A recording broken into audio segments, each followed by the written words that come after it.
Donc voilà, je fais cette vidéo parce que je suis angoissé parce qu'il y a un an, j'ai été agressé à plusieurs reprises. Donc agressé suite à une agression sexuelle, tentative de viol à Marseille en fait, vol de téléphone portable quelques jours plus tôt. Donc j'avais accumulé les angoisses, donc je me suis rendu à l'hôpital, au centre d'urgence médico-psychiatrique de la Timone en fait, le service du docteur Jean-Marc Henry, du docteur Henry. Voilà, les services d'urgence médico-psy. Et, ben, et là, je suis tombé sur un médecin qui m'a donné du tertian, du Valium de force, alors que je voulais pas de neuroleptique. J'expliquais bien être angoissé suite à mon agression et mon vol. Donc à un moment de la discussion, il a fait bon, stop, monsieur Duo, stop. Vous m'en avez parlé de l'agression, du vol aussi. D'ailleurs, vous avez porté plainte. Maintenant, vous aurez les suites judiciaires et prenez le tertian parce que c'est un traitement qu'on donne à des enfants de 6 ans. Les adultes, on en donne entre 75 et 100 mg pour débuter. Vous, vous avez 25 gouttes. 25 mg, c'est un traitement qu'on donne à des enfants de 6 ans. Donc arrêtez. Voilà, sur un ton très sec. À un moment, j'avais renversé le gobelet à 2 reprises. Et j'étais sorti de la chambre. Il s'était mis en. Comme ça. Là, voilà, comme ça, à travers la porte pour faire barrage avec son corps. Pour m'empêcher de sortir de la chambre d'hôpital. Parce que c'était dans une chambre en fait. Et il m'empêchait de sortir.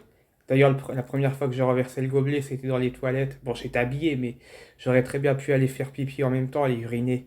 Et ben, l'infirmier qui accompagnait le médecin, il est rentré dans les toilettes voir ce que je faisais avec le gobelet. Donc j'aurais pu avoir mon sexe à l'air en train d'uriner parce que j'aurais été uriné. Les toilettes, c'est fait pour ça.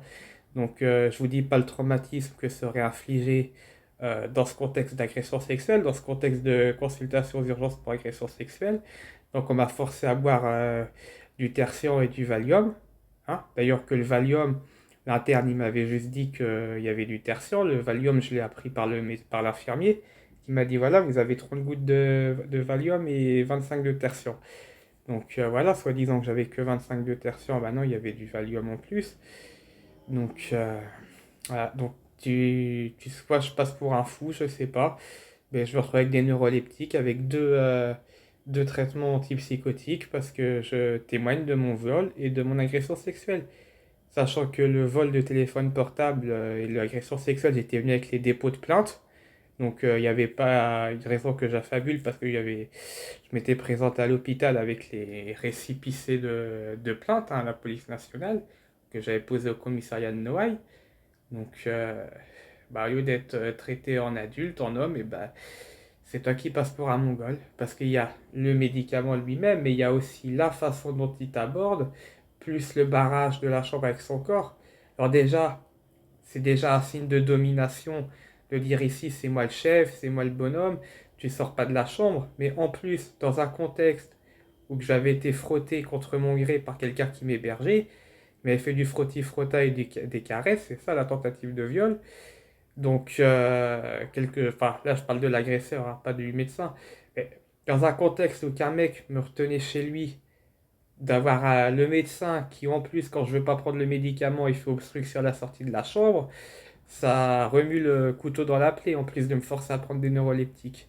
Donc là je vous reparle de ça en fait parce qu'on est le 21 octobre et le 2 novembre ça fera un an et là j'ai pleuré, j'ai la gorge qui se serre et toujours pas de justice.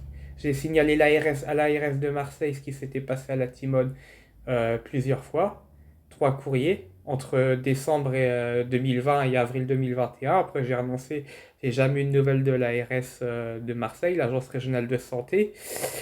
J'ai sollicité la direction de l'hôpital et le docteur Henry par courrier également, qui n'ont pas daigné non plus me répondre.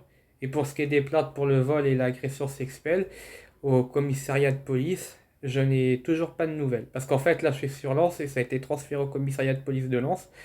J'avais eu des nouvelles de la part du commissariat de Noailles à Marseille, qui transférait à Lens, mais en fait, depuis que c'est transféré à Lens, depuis mars 2021, nada.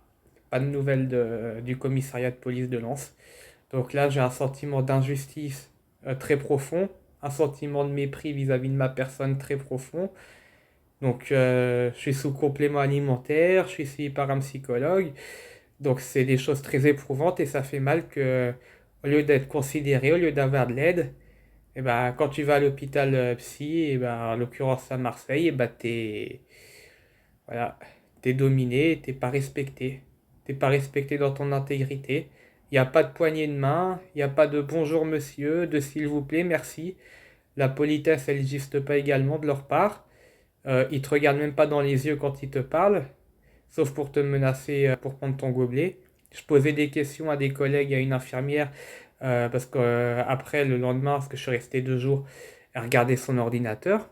Elle répondait à peine à mes questions au lieu de me regarder là. Elle regardait son ordinateur pendant qu'elle me parlait, alors ça a été blessant aussi. Donc, moi, ben, excusez-moi de dire le mot, mais j'ai envie de dire, je les en et c'est dégueulasse. Mais sachez que je laisse pas tomber.